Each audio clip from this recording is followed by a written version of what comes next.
Bienvenidas y bienvenidos al programa Historias Olvidadas, las organizaciones en los movimientos estudiantiles, en donde analizamos el papel de las organizaciones estudiantiles en diversos movimientos, desde 1968 a 2014. Yo soy Mario Meneses y el capítulo de hoy se titula 1986, ¿un triunfo vacío?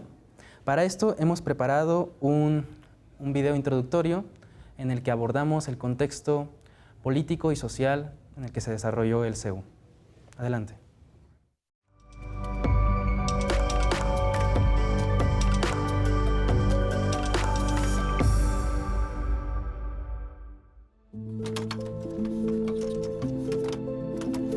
Corrían los años 80 y la Guerra Fría llegaba a su fin.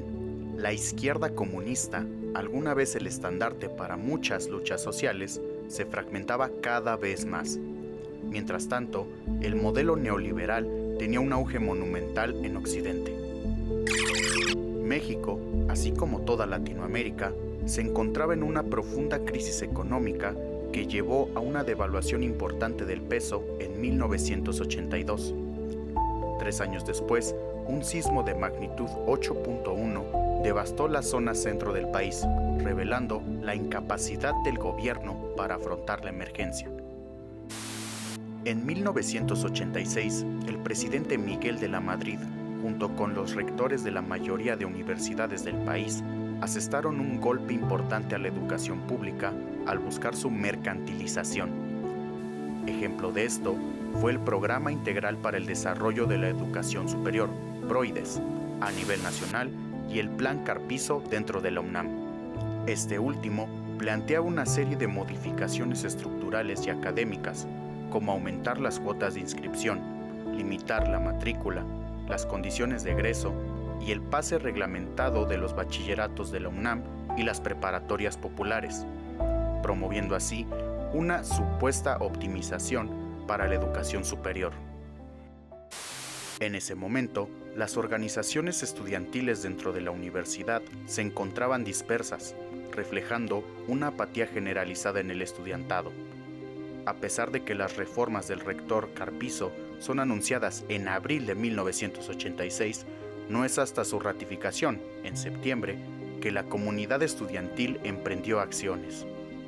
Un mes después, se creó el Consejo Estudiantil Universitario, CEU, conformado por el sector centrista del estudiantado, el cual se convertiría en la vanguardia del movimiento. El CEU fue apoyado por el Sindicato de Trabajadores de la UNAM y gran parte de la sociedad civil. El CEU mantuvo un diálogo público con la rectoría, que fue transmitido por Radio UNAM y el diario La Jornada. Por esta característica, es considerado uno de los movimientos estudiantiles más democráticos de México. Sin embargo, no todos los medios respaldaron el discurso del CEU.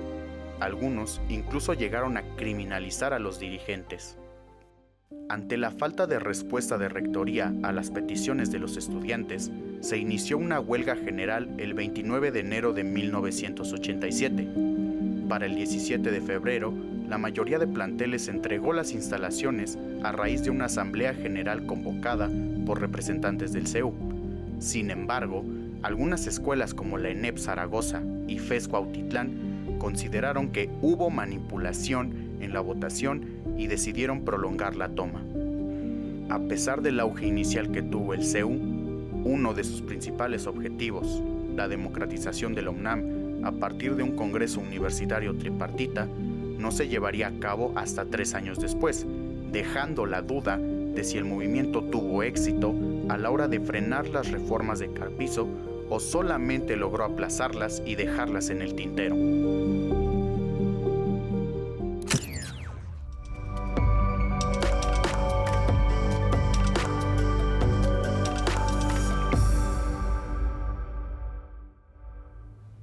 Espero que les haya agradado. Antes de empezar con nuestro diálogo, me gustaría presentar a nuestras queridas invitadas del día de hoy. De este lado tenemos a Guadalupe Carrasco, doctora en Ciencias Matemáticas y profesora del CCH Sur.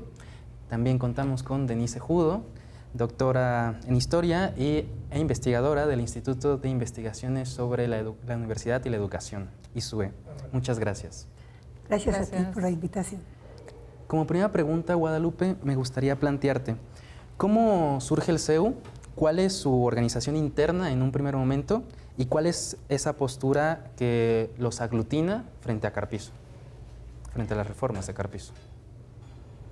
Pues mira, desde que Carpizo publicó un documento que era su diagnóstico llamado Fortalezas y Debilidades de la UNAM, casi todos los activistas de la universidad nos dimos cuenta que ahí venía un golpe fuerte detrás de ese diagnóstico supuesto. Empezamos a promover distinto tipo de acciones como mesas redondas, conferencias, o sea, tratar de difundir de qué se trataba. En realidad, al principio no tuvimos mucho éxito, había poca gente, no se veía muy grave, aparecía como una autocrítica que pues, al final de cuentas estaba bien autocriticarse por los errores que se cometieran. Claro.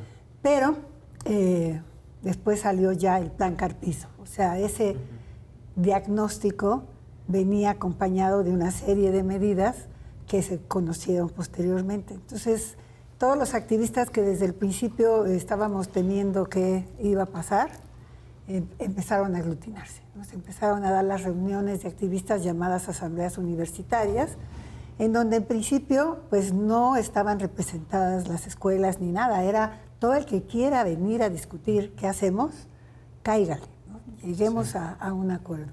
Las primeras reuniones de la asamblea universitaria solo tuvo 2 o 3, muy poquitas, pero lo primero que se hizo fue organizar un plan de acción.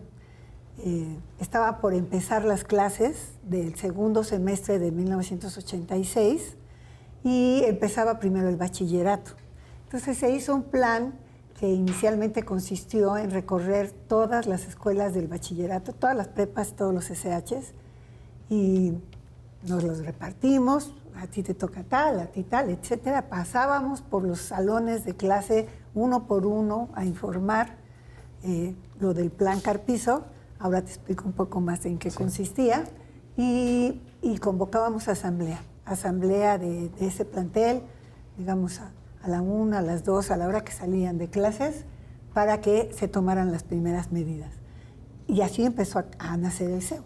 O sea, después de la segunda o tercera asamblea universitaria ya decidió que se formaría el CEU en la fecha que finalmente se formó. Se dijo a finales de octubre, sí, ya formamos el CEU, entonces el 31 de octubre de hecho. Mientras tanto, pues hay que tratar de que todas las escuelas vayan sacando sus representantes. Esa fue la manera en que surgió. Ahora, ¿qué es lo que decían las 20 y tantas medidas, 26 medidas del Plan Carpizo?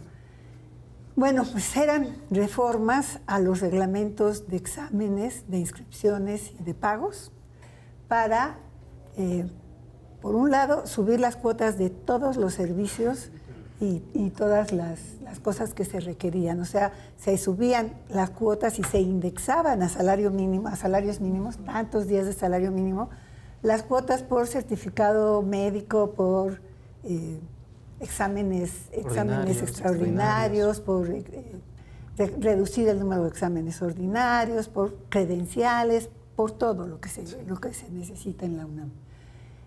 Por otro lado, y ese era un punto muy fuerte, el desaparecer el pase automático del bachillerato de la UNAM a las facultades de la UNAM, donde la UNAM otorgaba una calificación que le decía a un estudiante, tú ya sabes lo que se debe aprender en el bachillerato, y la UNAM desconocía una calificación que había otorgado ella misma al decir, aquí no puedes entrar si no me pasas otro examen.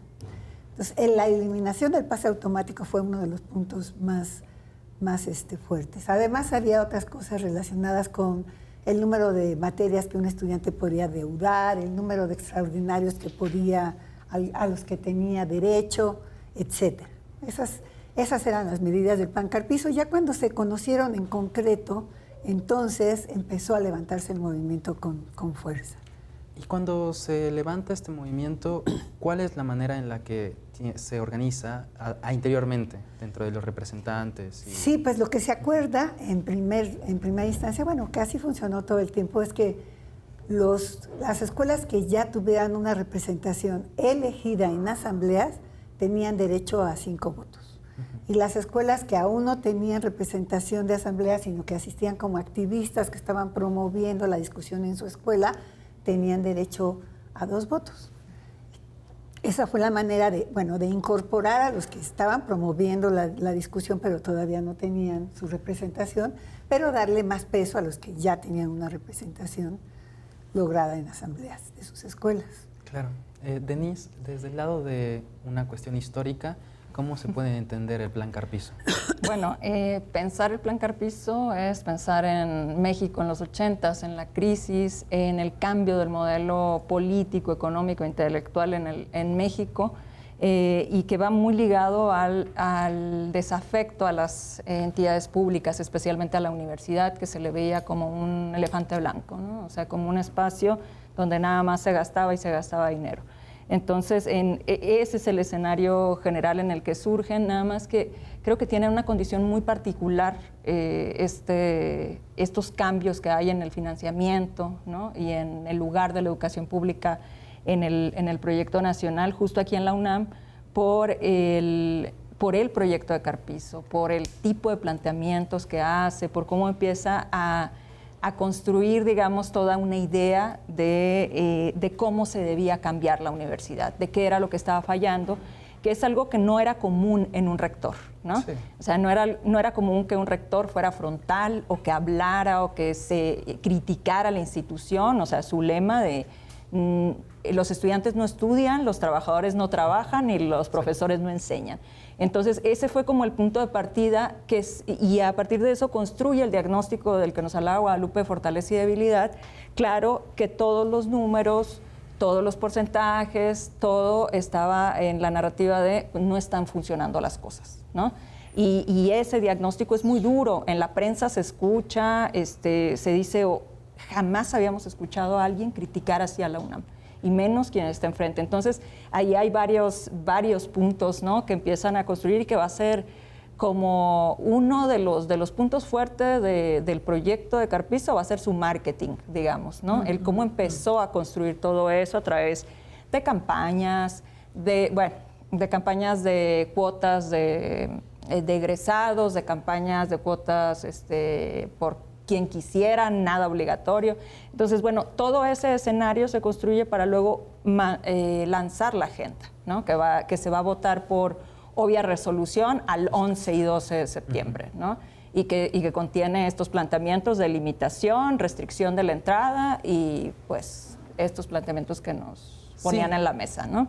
Y justamente ese 11 y 12 de septiembre, que será 4 días antes, Carpizo les entrega el plan al Consejo Universitario, que va en contra del reglamento, ¿no? Porque tendría que haber habido 10 días entre la sesión y el plan, y por eso es por obvia resolución, que solamente 6 estudiantes se niegan, ¿no? 6 representantes.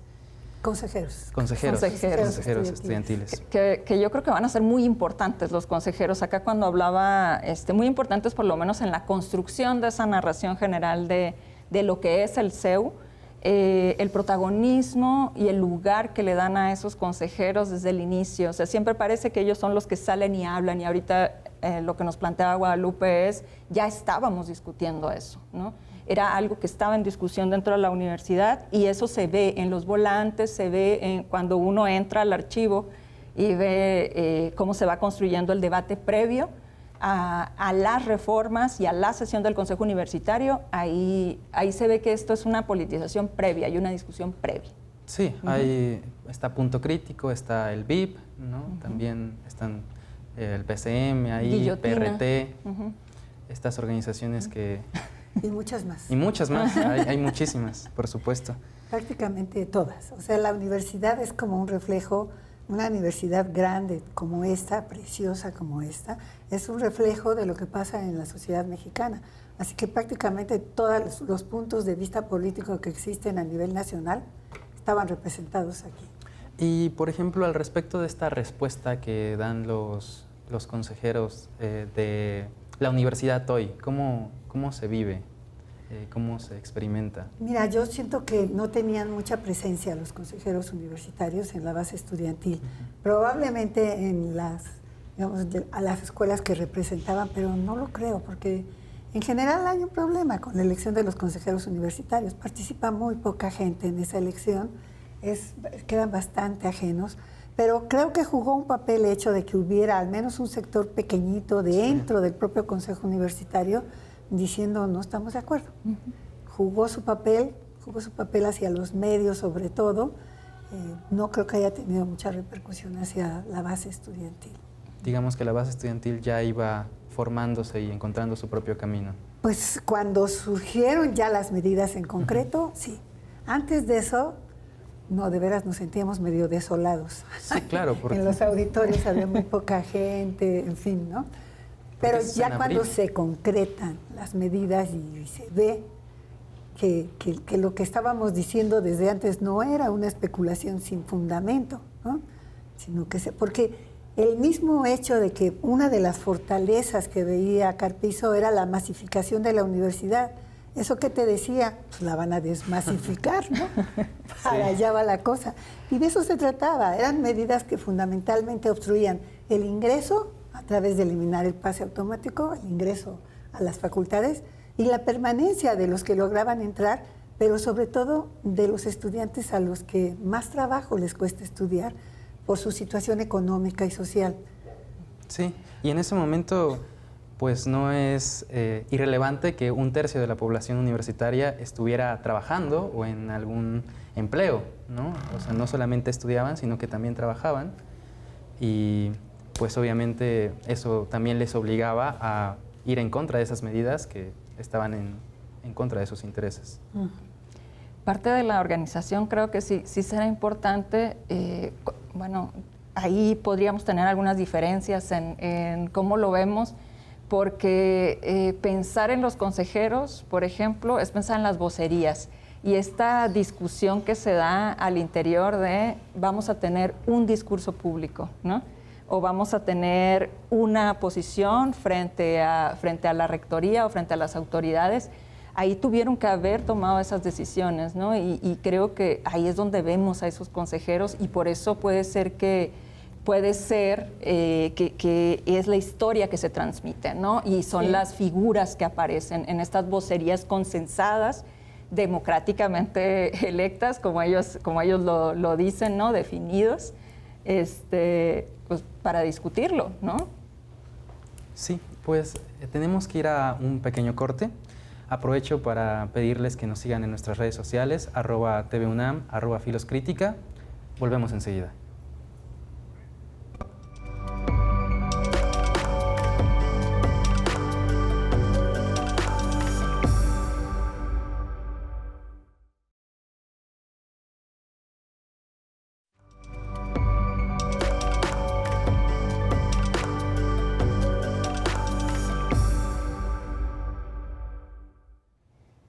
Volvemos a Historias Olvidadas, 1986, un triunfo vacío, donde estamos abordando el Consejo Estudiantil Universitario. Como segunda pregunta, Denise, me gustaría hacértela a ti. Desde el punto de vista de los medios, ¿cómo se cubre y cómo se amplía esta masificación estudiantil que fue el CEU? Bueno, primero es importante decir que desde el Plan Carpizo, desde el agravio que van a sufrir el estudiantado y las agrupaciones, ya hay todo un proyecto de difusión fuerte. Entonces, sí, parte de las inferencias que podemos hacer sobre, y que es lo que declaran los mismos participantes del CEU, es esta discusión, ¿no? Estas discusiones que tuvieron al interior sobre ¿qué vamos a hacer con los medios de comunicación? Cuando nosotros vemos la historia de los movimientos estudiantiles, lo primero que vemos son estudiantes apedreando periódicos, peleándose con los periodistas, y acá fue una posición muy distinta, ¿no? Había que, o sea, por lo menos la posición hegemónica fue vamos a tomar y vamos a ser parte de nuestra disputa los medios de comunicación, ¿no? La disputa por si entraban o no entraban a la radio, por ejemplo, o al debate en Televisa, ir a Televisa a presentarse. Creo que esto fue fundamental para el crecimiento también y la legitimación de la organización estudiantil. porque se les nombró públicamente, siempre se les nombró como CEU, ¿no? Desde el inicio, y eso es muy importante, me parece, al momento de aparecer en la radio, en la televisión, en la prensa, que tuvieran esta vocería a la que me refería hace un momento, ¿no? Que podrían haber estado de acuerdo o no, pero finalmente era el discurso hegemónico, ¿no? el que se planteaba, y creo que la prensa recibió bien eso. O sea, el simple hecho de invitar a los estudiantes a sus estudios, ¿no? Hacer el seguimiento diario de su organización, de cómo estaban debatiendo también esta idea, digamos, que hasta el día de hoy tenemos de que el CEU fue diálogo y negociación, tiene mucho que ver también con ese marketing, ¿no? Con ese nuevo lenguaje, esa despolitización, que no sé si está bien o está mal, porque creo que es una discusión interna, fue una discusión interna, pero les funcionó muy bien para llegar a una sociedad pues conservadora como la es la mexicana, creo yo. Sí, y ahí también están medios que la mayoría reniegan del CEU y le atacan de alguna u otra manera, y después muy poquitos, como La Jornada, prácticamente el único, que intentan reivindicar la postura, además de que también existen los académicos, ¿no? De un lado y del otro. Ahí como, ¿qué más podrías agregar? CAU. El CAU, claro. Ajá, sí. ¿No? Era para Denise. Era para Denise, pero... Sí, bueno, lo que pasa es que va a ser bien importante la posición de los intelectuales, de las intelectuales y de los profesores que van a estar escribiendo también en diversos medios. Yo creo que si bien por medios sí podemos decir que había una tendencia a la defensa de la movilización y de la organización y de las izquierdas, ¿no? En general en la jornada, sí vamos a tener también en diferentes medios que uno no se imaginaría una, no reivindicación, pero sí por lo menos una explicación de lo que estaba sucediendo dentro de la organización, por qué estaban apelando. Claro que en mayoría, ¿no? Los medios masivos van a ser los que tendrán un discurso tremendamente beligerante con el movimiento estudiantil, llamándolos intransigentes, ¿no? Etcétera. Sí, el discurso de la mayoría de los medios, ¿puedo participar? Sí, claro, sí. El discurso de la mayoría de los medios era estudiantes flojos, ¿no? Estudiantes que quieren reprobar, estudiantes que quieren hacer muchos extraordinarios, estudiantes que no quieren pagar. ¿Cómo que no quieren pagar? No se incluían cuotas de inscripción. No, este plan Carpizo no incluía elevar las cuotas de inscripción, pero era evidente que eso era lo que seguía después de que pasara esto de como que te dejan entrar gratis a la feria, pero adentro todo cuesta carísimo, ¿no? Sí. Y además subiendo constantemente porque se indexaba días de salario mínimo. Tantos días de salario mínimo una credencial, tantos días de salario mínimo, etcétera, ¿no? Entonces la mayoría de los medios era eso, era estudiantes flojos. Estudiantes flojos. Estudiantes irresponsables y todo lo demás. Pero poco a poco se fue ganando a la opinión pública. Y ahí, por ejemplo, desde ya adentro del movimiento y desde las bases, por ejemplo, los brigadistas, que en algún momento fueron muy participativos, ¿no? Como, ¿qué acciones tuvieron los estudiantes para masificar el movimiento? Mira, lo que masificó el movimiento fue la discusión concreta de las medidas del plan Carpizo. Ya cuando veíamos cada medida, qué consecuencias tenía, cómo afectaba, qué visión tenía. También se imponían exámenes departamentales obligatorios en todas las instituciones de la UNAM y sabíamos de las experiencias que se habían vivido con los exámenes departamentales obligatorios en varias facultades y demás. En ese momento la gente empezó a participar. Entonces las movilizaciones empezaron a ser muy grandes. Muy grandes.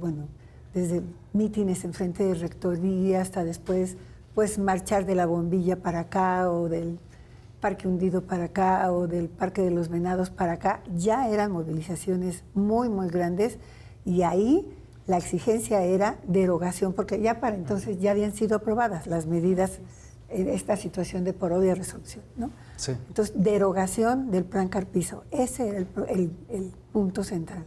Derogación del plan Carpizo.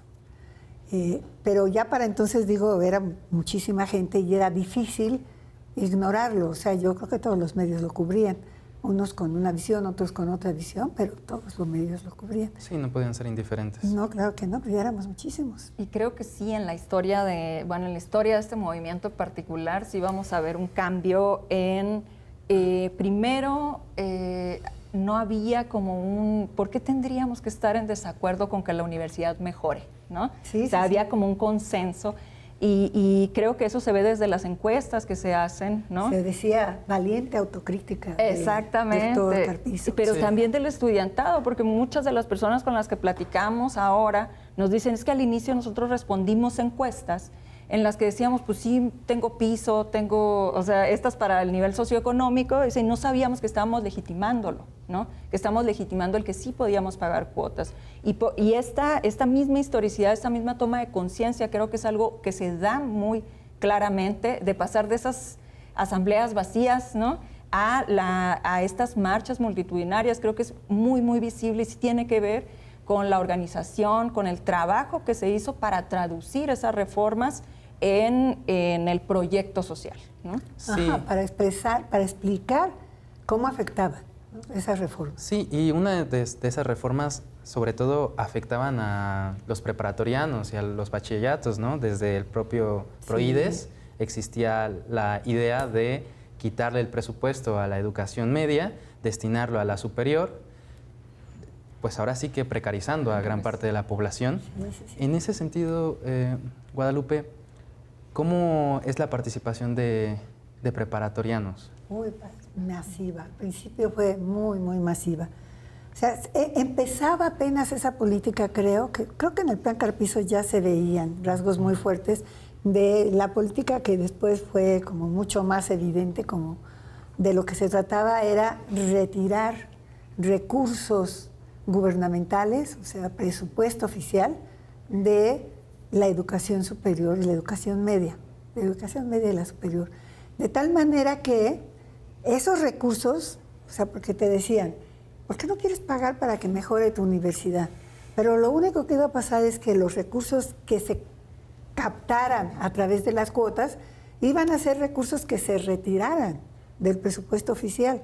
Y eso no era para mejorar la universidad, era para quién sabe qué, para la deuda externa, para los proyectos que siempre han tenido el gobierno en favor de los que más tienen, en favor de los grandes empresarios, etcétera. Entonces, esa política que luego fue muy obvia, entonces apenas empezaba. A verse y costaba trabajo al principio explicarla, ¿no? Claro. Cambiando un poco de tema, pasando a la tercera pregunta, Denise, el Consejo Estudiantil Universitario es considerado, digamos, un movimiento democrático por esta participación tan activa que hubo. Sin embargo, la mayoría de sus líderes provenían de una misma organización, Punto Crítico. En ese sentido, ¿realmente las decisiones que tomaban eran representativas de la comunidad estudiantil? Parte de lo que yo te puedo decir es a partir de los testimonios y de lo que he indagado y de lo que veo, ¿no? Esta construcción me parece de una organización democrática, es una autoconstrucción. Desde el momento, desde los primeros mensajes que se hacen públicos del CEU, están planteando, nosotros somos democráticos, nosotros tenemos estas características, provenimos de las organizaciones del sismo, ¿no? De las brigadas del sismo. Entonces, me parece que ellos mismos construyen esta narrativa, lo que no significa que no hayan aspirado a la democracia, ¿no?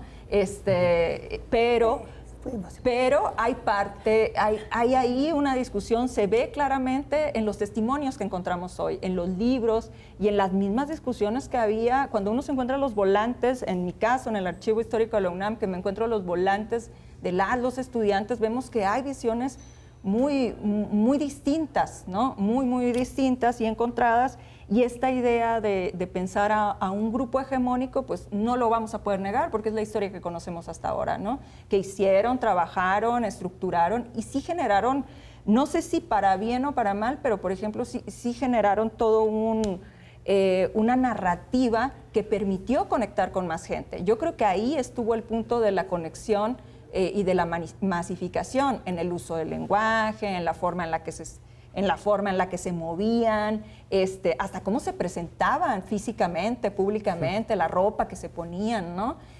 a diferencia de otras y otros compañeros politizados que van a tener diferentes posturas o van a ser, bueno, acá Guadalupe te lo va a poder contar mejor porque dicen, están los tres históricos y está Guadalupe diciéndoles que no, ¿no? Entonces, es parte de lo que se va a ver. Si pensamos la democracia como lo que la mayoría dice, lo que la mayoría consensa, pues digamos que sí, dicen, eran 80% de los reformistas, se dicen ellos ahora, eso lo retomo de los mismos textos, sí. Y eran el 30% de los radicales o ultras, ¿no? Entonces, ahí había negociación, supongo, ¿no? Había negociación, había discusión, y eso, para mí, eso es un inicio de la democratización, pero también hay que ver que a futuro esta movilización se queda plana. No conocemos casi nada del CEU en textos, en la historia de los movimientos estudiantiles, en las discusiones y en los mismos programas de televisión, por ejemplo. Bueno, el que no se conozca casi nada del CEU tiene que ver más bien con la difusión que se le da al movimiento. Pero mira, yo sí creo que el CEU fue una organización democrática. No creo que haya sido la más democrática, no creo que haya sido más democrático que el CNH de 68 o el CGH de 99, pero creo que se recogieron 3 principios que nos enseñó el 68 y que eran muy importantes. El primero es elegir representantes en asambleas después de discusiones masivas, donde todos los asistentes a esas asambleas habían tenido la oportunidad de valorar las opiniones de quienes intervenían y de ver un poco más allá de lo que dice la prensa, de lo que dice el radio, de los discursos oficiales. Y entonces, en esas asambleas de discusión, elegir a los representantes. Segunda, que esos representantes convocaran a las reuniones, a las asambleas, para discutir las cosas que se tenían que decidir en la coordinación central y llevaran las votaciones de sus escuelas a esa coordinación central que era el CEU. Y tercera, que fueran completamente removibles en el momento que fuera por las asambleas que los nombraron. Ahora, el problema es que eso no siempre funcionó así de bonito como lo estoy diciendo, ni en todas las escuelas. Pero eso pasa siempre. También pasó en el CNH y también pasó en el CGH. Lo cierto es que hubo un conjunto de compañeros, yo creo que en bachilleratos y sobre todo en prepas, en los CGH eran bastante más politizados y discutidores, ¿no? Y en facultades con poca tradición de discusión política, que los representantes no jugaban ese papel, sino que una vez fueron nombrados y ahí se quedaron, ¿no? Y ahí se quedaron como representantes y entonces pues en el CEU votaban lo que quisieran votar. Claro. Pero había escuelas en donde la dinámica era muy intensa, las polémicas eran pero buenas, ¿no? Las discusiones eran políticas a fondo, no era así como superficialmente decidir algo leve y al final las votaciones reflejaban lo que se tenía que llevar y se llevaba. Y se llevaba, aun cuando no fuera lo que tú sostuviste en la asamblea, se llevaba, ¿no? Lo llevábamos al CEU. Entonces había como las dos caras de esa moneda, pero creo que siempre las hay en todos los movimientos reales, los de carne y hueso, los que no son escritos en el papel, sino los de a de veras. Sí. Ahora, lo cierto es que los compañeros, los llamados históricos, así les voy a llamar para que sea más rápido, referirme a ellos, fueron muy hábiles en cooptar a esos representantes que ya votaban lo que fuera y ganaban todas las votaciones, ¿no? Justamente ese punto lo vamos a tocar en la siguiente pregunta. Okay. Por ahora tenemos que irnos a cortes. No se olviden de seguirnos en @filoscrítica y @TUNAM. Volvemos enseguida.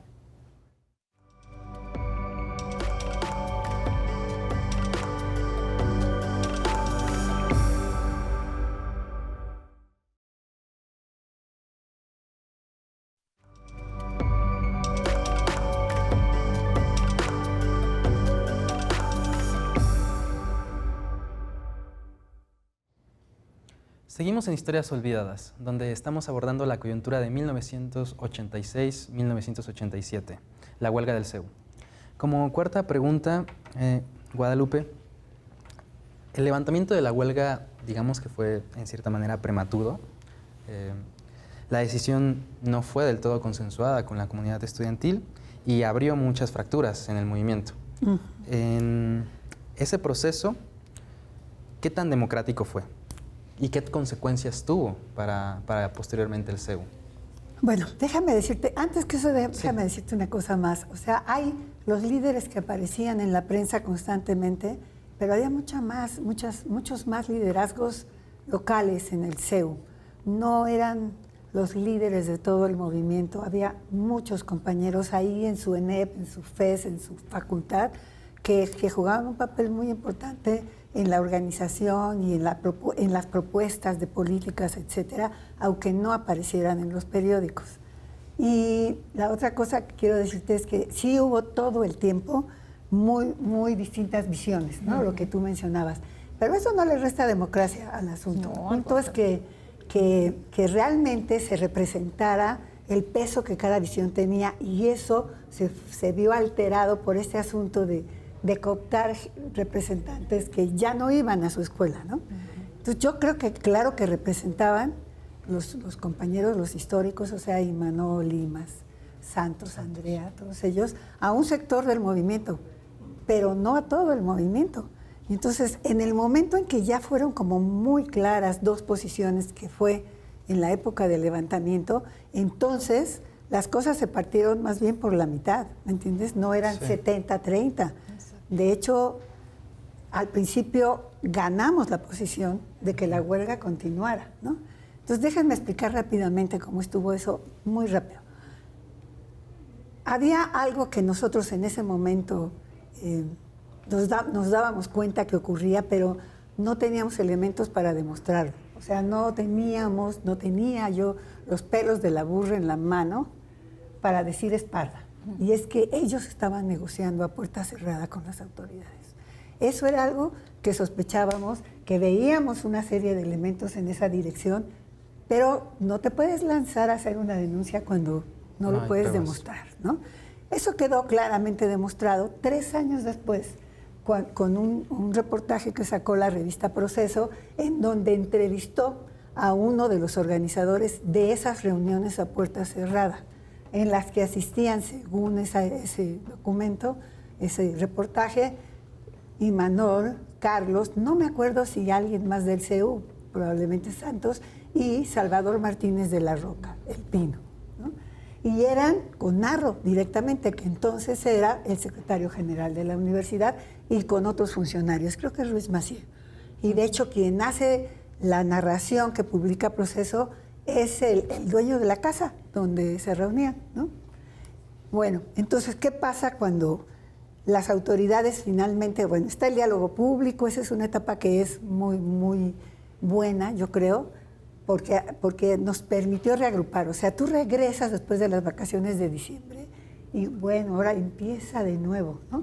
Pero no, el diálogo público agrupó y permitió seguir avanzando. No se llegó a un acuerdo, las autoridades hacen una propuesta pues muy vaga o intrascendente y se llega a la huelga.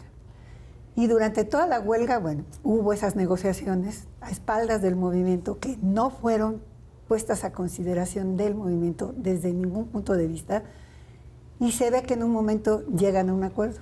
Ese acuerdo lo presentan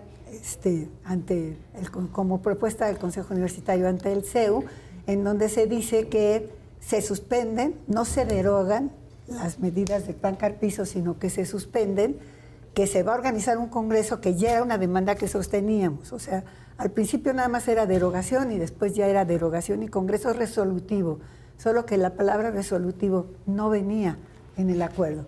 Ya. Un congreso en los marcos o en el terreno de la legislación universitaria, y que el Consejo asumiría las resoluciones del Congreso, ¿no? Y entonces, en ese momento, nosotros lo que decimos es, todavía tenemos fuerza para que con la fuerza de la huelga logremos algo mucho más claro. O sea, Congreso resolutivo y derogación de las medidas hasta que el Congreso decida lo que quiera, pero derogación de las medidas. Podemos avanzar en esa dirección, podemos tener un triunfo más claro, pero ellos ya habían pactado que se levantara el movimiento.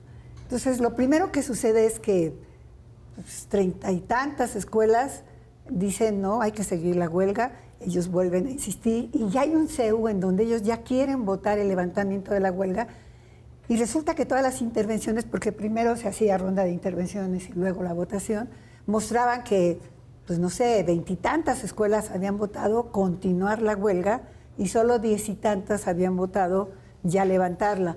Entonces no se vota en ese momento ya si se levanta o no se levanta, sino que lo que se hace es decir, nos vamos a discutir en las asambleas y regresamos en 3 días.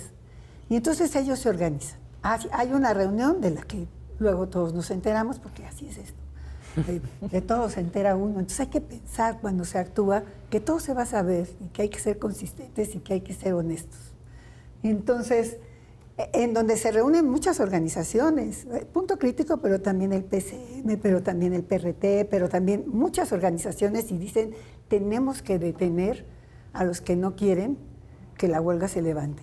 Y entonces convocan a quienes no estaban participando en la huelga, a muchos estudiantes que pues, no se habían comprometido con el movimiento, pero que podían voltear la votación.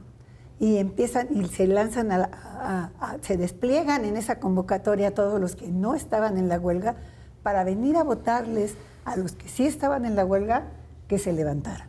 Esa votación en el CEU se da casi todas las asambleas entre el 14 y el 15 de febrero, y el 16 de febrero se reúne el CEU para recogerla. Ya era claro que iba a ganar que se levantara.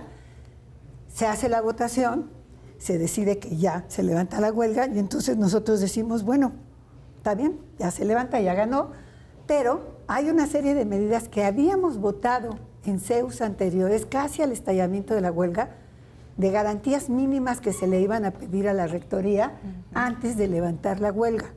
Sí. Y entonces, una vez que se llegara a algún acuerdo sobre las demandas, se tenía que pasar a las garantías. Las garantías eran cosas muy elementales: no represión, alargamiento del semestre, desconocimiento de las clases extramuros, cosas de ese estilo, ¿no? Entonces decimos, muy bien, entonces ahora lo que hay que hacer es citar a la rectoría para que firme las garantías y luego levantamos. Esa fue mi posición. La posición del otro lado, que en ese entonces la sostuvo Imanol, fue: la huelga se levanta hoy y luego les pedimos las garantías, ya sin huelga, ¿no? Y bueno, pues ganó. Sí. Y al día siguiente era un caos esta universidad. Para empezar, a todo mundo, hasta a los que estaban de acuerdo en levantar la huelga, les tomó por sorpresa que el día anterior votaron el levantamiento de la huelga, luego fue el CEU, luego esperaban este asunto de las garantías y no sé qué, pero no, al día siguiente llegaron y ya estaba levantada la huelga. Narro llegó a las 7 de la mañana con una bola de vigilantes y gente de su equipo a tomar posesión de la rectoría. Sí. Y los periodistas le decían, oiga, ¿y las garantías? Y él decía, ¿qué garantías? La huelga ya se levantó. No me acuerdo la declaración exacta, pero esa era la idea, claro, ¿no? Ya que se vayan por un tubo con sus garantías. Y claro, pues que no hubo nada de firma de garantías. Pero era un caos. O sea, todo el mundo, yo llegué a la Facultad de Ciencias y, bueno, yo me quedé esa noche porque terminamos en la madrugada del CEU, entonces estaba dormida ahí en la facultad. Llegaron a despertarme y todo el mundo a decirme, ¿pero qué pasó? ¿Por qué ya no están las banderas? No nos íbamos a organizar para eso, etcétera. Y se convocó, bueno, de inmediato se armó una asamblea de la facultad. Pero igual tú veías así grupos de estudiantes que andaban recorriendo el circuito universitario diciendo, no, la huelga sigue, ¿cómo que ya se levantó? No, si todavía no acordamos. Y otros que decían, no, pues ya no sigue, pero ¿qué hacemos? ¿Pero por qué así? O sea, se generó una escisión de masas bien difícil. Y fue una escisión de masas que no era 70-30, ¿eh? Era mitad y mitad. Había una menos, polarización, ¿no? Muy grande. Muy difícil. Y entonces el CEU levanta la huelga en condiciones de mucha debilidad por esa escisión. Y eso es lo que provoca que de ahí al Congreso tuvieron que pasar 3 años. 3 años. Porque de inmediato Rectoría se movió, empezó a generar grupos estudiantiles a su lado para ellos, en favor de ellos, y que disputaban, digamos, la representación al Congreso o la representación a la COCU, etcétera, ¿no? O sea, la COCU, la Comisión Organizadora del Congreso Universitario. Pero bueno, uno de los muchos elementos que en ese momento para mí fue evidente de que ahí había habido ya un acuerdo del que no sabíamos, es que llegamos al Consejo Universitario en donde se iba a nombrar la comisión organizadora. La correlación de fuerzas en el Consejo Universitario era todos contra 6, ¿no? Esa era la correlación de fuerzas.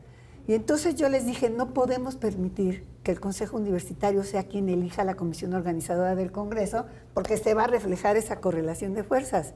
Claro, Y ya había ellos una dijeron, polémica muy grande. No hay problema, vamos a quedar mitad y mitad. Y así quedaron, porque ya lo habían pactado. Perdón. No, pero que es muy relevante por estas condiciones mínimas que no se negociaron, ¿no? Que va a ser causante del recuerdo que va a haber también, la memoria que se va a construir del CEU,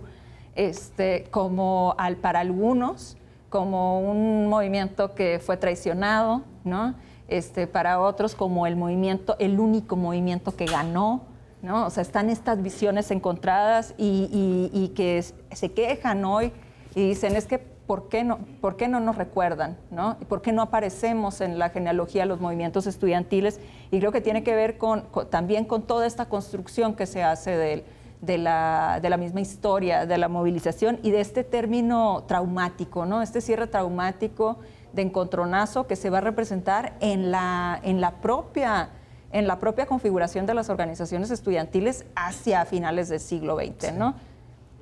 Hay ahí como una réplica de parte del 99 hacia esas dinámicas organizativas. Una respuesta. Sí, eso hizo mucho daño al movimiento, debo decir, porque yo siento que en el 99 se tenía mucho miedo de que alguien concentrara el poder y pudiera traicionar, y entonces era rotativo todo, y no daba chance de organizar, ¿me entiendes? Porque se tenía miedo de que pasara lo que pasó con el CEU. Claro. Podríamos platicar infinitamente sobre esto. Sin embargo, ya tenemos que pasar a la ronda de conclusiones. Como una pregunta final de mi parte, me gustaría preguntarles, ¿creen que fue un triunfo vacío? No sé quién gusta empezar. Mira, yo creo que fue un triunfo parcial, diría yo. No un triunfo vacío, sino un triunfo parcial. Es decir, por el momento las medidas se suspendieron. Luego, cuando llegó el Congreso, nos las quisieron volver a imponer. Y otra vez fue movilizarte para evitar que en el Congreso Salvador Martínez de la Roca propuso el alza de cuotas de inscripción indexadas al salario mínimo. Él lo propuso en el Congreso Universitario. O sea, terrible. Pero lo cierto es que por el momento las cosas se detuvieron. Lo cierto es que fue un movimiento muy masivo. Lo cierto es que se logró levantar después de que parecía que no iba a haber nada, algo muy, muy fuerte que hizo que Carpizo, que iba como viento en popa, como si no tuviera nada enfrente, tuviera que echar marcha atrás. Entonces yo digo que fue un triunfo parcial.